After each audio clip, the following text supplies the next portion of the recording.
In 1086, there stood a village here. 40 households, 34 acres of meadow, a mill, woodland big enough to feed 60 pigs, a priory down the road, and its own market. It was far bigger than nearby settlements only a few miles away. And yet today it doesn't exist. No church, no ruins, no earthworks in the field, just a named lane, a hall, and a place that no one really ever thinks about. This is the lost medieval settlement of Guton, and today I want to talk to you about it.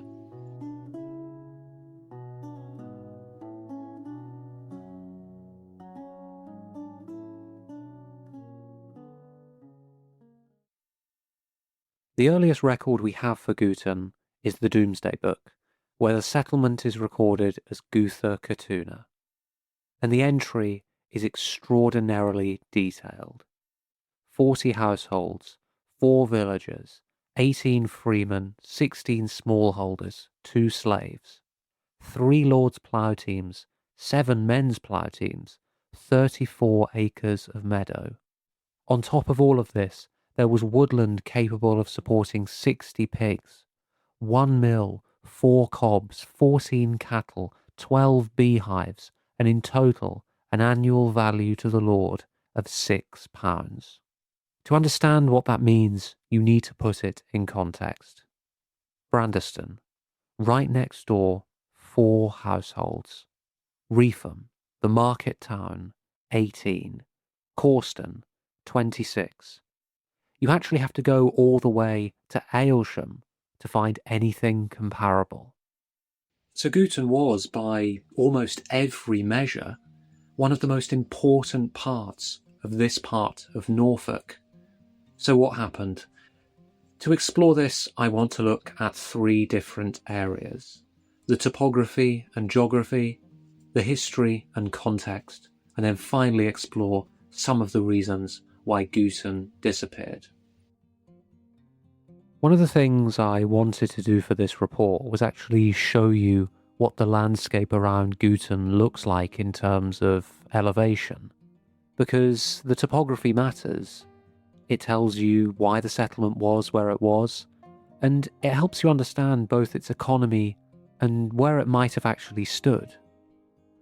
The hall sits around 42 metres above sea level, on a gently raised plateau.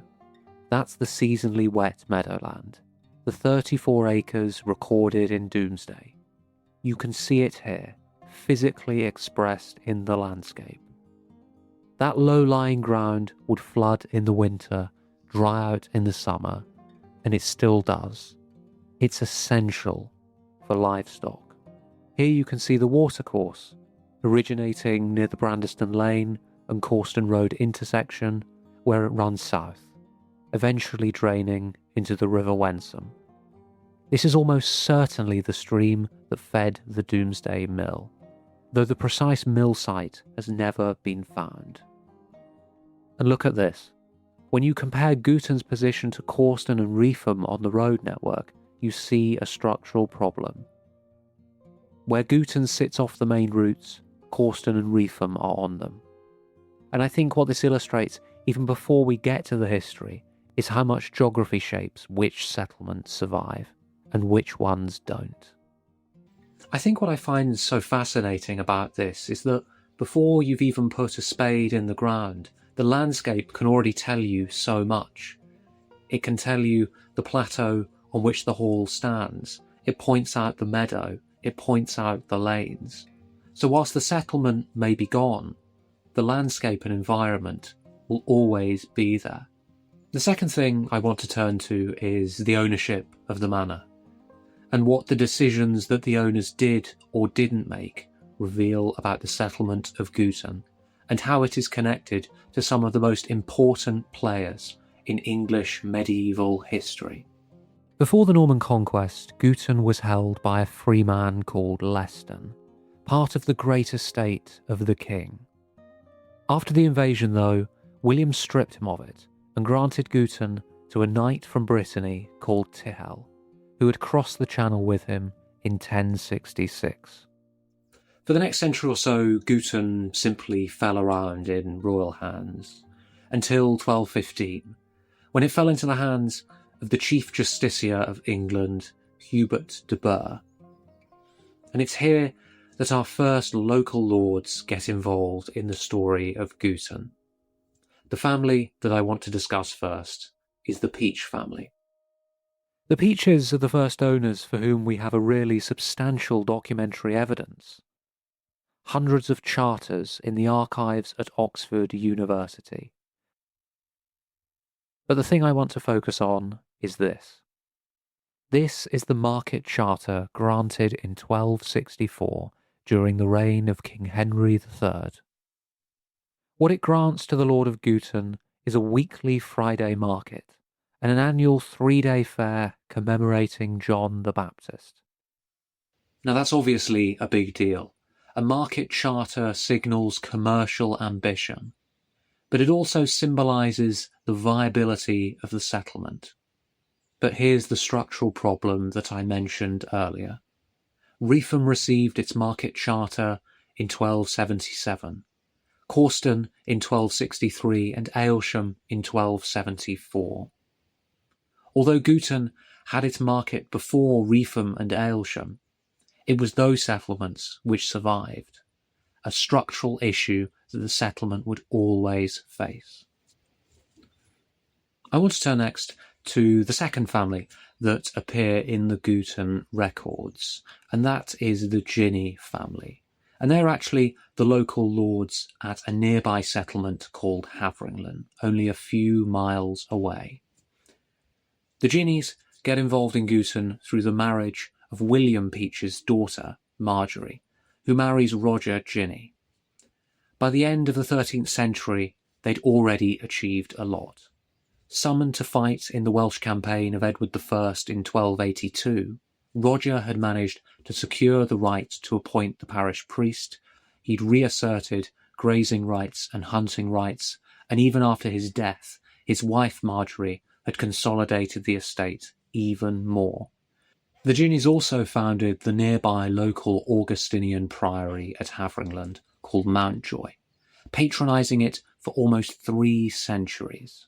But it's the end of the Ginny family in the 15th century that brings us to this man.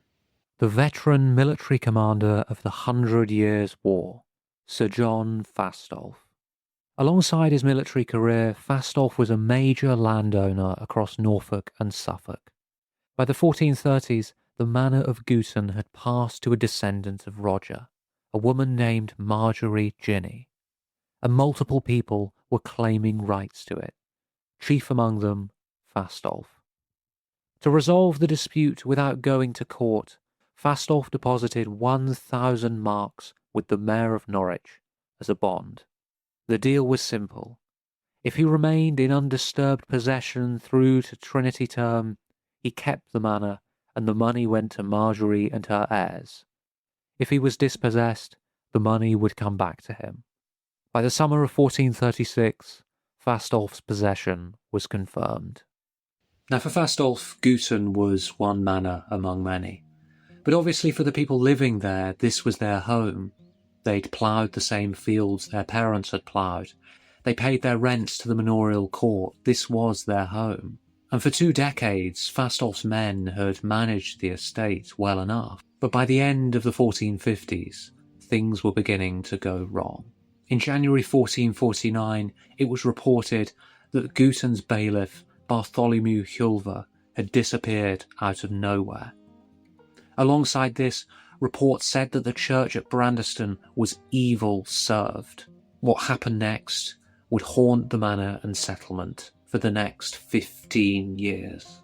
Now this is all because of Fastolf's extraordinarily complex will, in which various people claimed they'd been promised various things.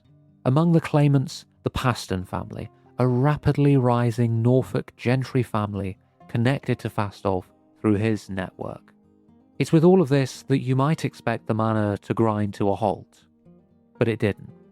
The grain is being moved to market, things are being accounted for, but things would take a turn in 1469. Fastolf's former trustee, a man named William Yelverton, begins taking aggressive action. And we know this because of this letter. Margaret Paston writes to her son in March 1469 to tell him that Yelverton and his son have arrived in Guton with armed men in the spring planting season, seizing goods and animals as security for a legal claim. She writes that the tenants have come to her, 6 or 7 at a time, in great heaviness, and say they are utterly undone unless they have some remedy in haste. Now Margaret is writing from Norwich.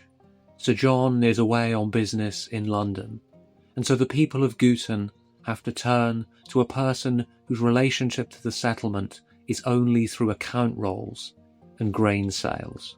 This is gentry disputes from below.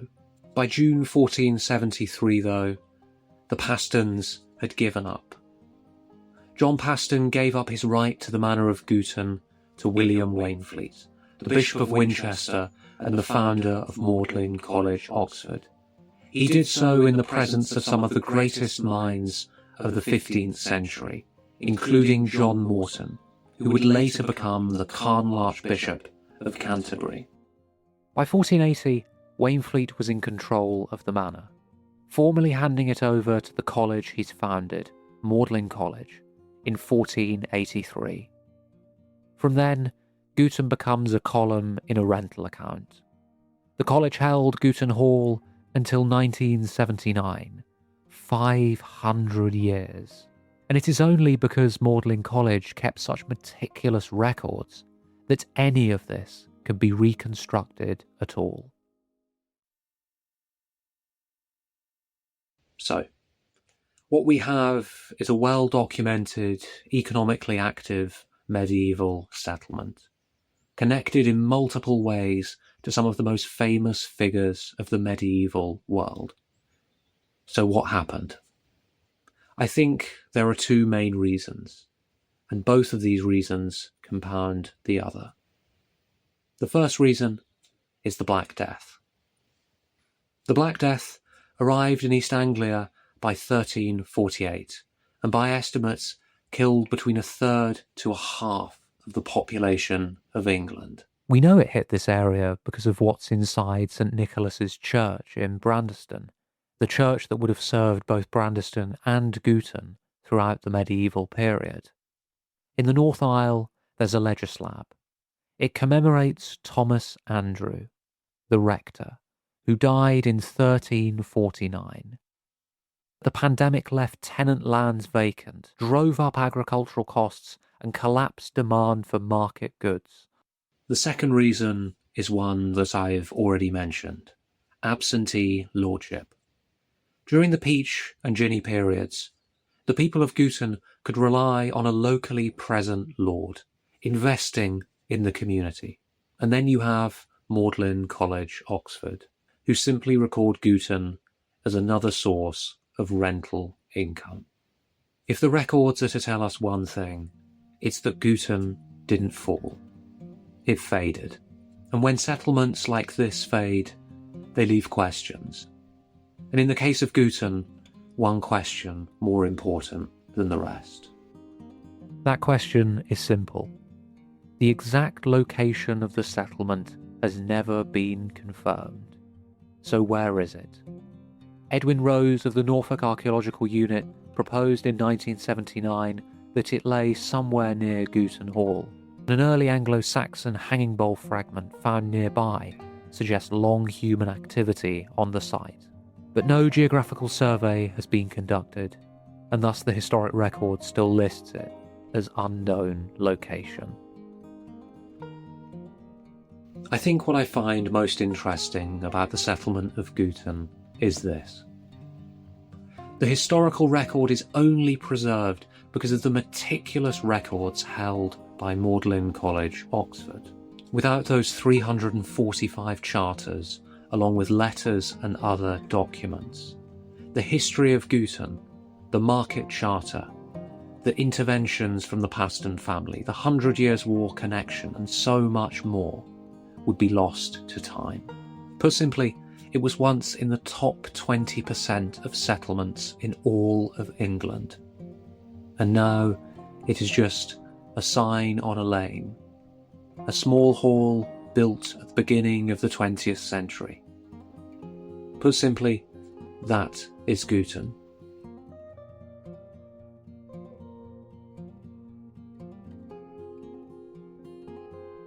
Thank you so much for watching this video on the lost medieval settlement of Guton. I hope you enjoyed it. I put a link to the full report in the description of this video, and I highly encourage you to have a look. And if you're interested in stories like this and much more, then please do subscribe. There's far more to come.